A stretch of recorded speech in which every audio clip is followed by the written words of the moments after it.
out of the way. Over to you guys.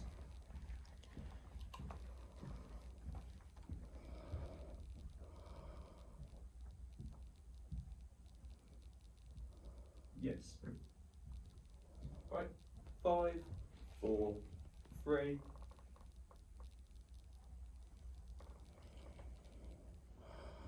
I was born in Mother Africa and spent the first 16 years of my life on the subcontinent. My mother, Penny, was an anthropologist, and my father was a travel writer. And I had the good fortune to grow up in that strange land, a vast, empty, sun-blasted country that formed my childhood dreams.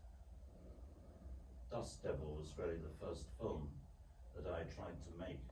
It was the first feature film that I crafted, the first script I tried to write.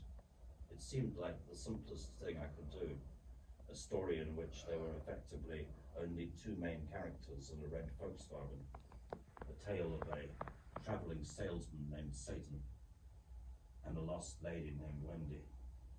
But in effect, it took us over 10 years to finish the movie, and the whole production process and the shoot was 1,000 miles of rough road.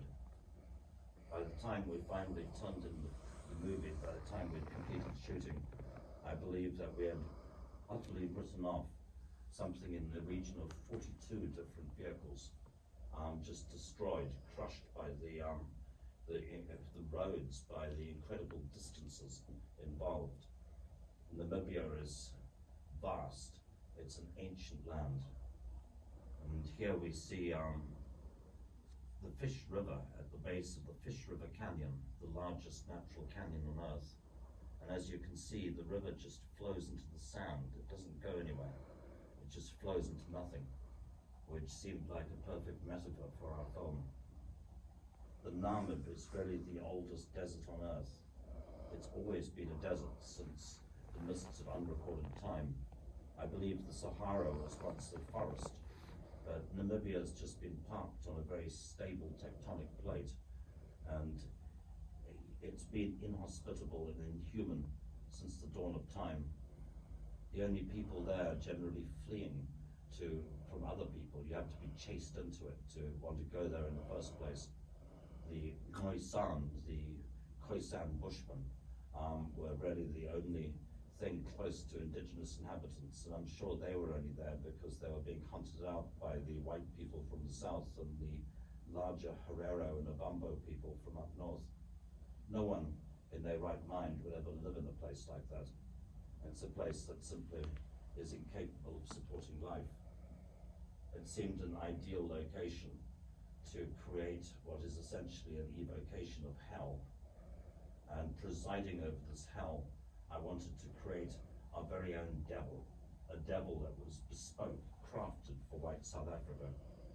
As it's an African movie which has a strong anti-apartheid message, it was very clear that the devil would have to be a white man.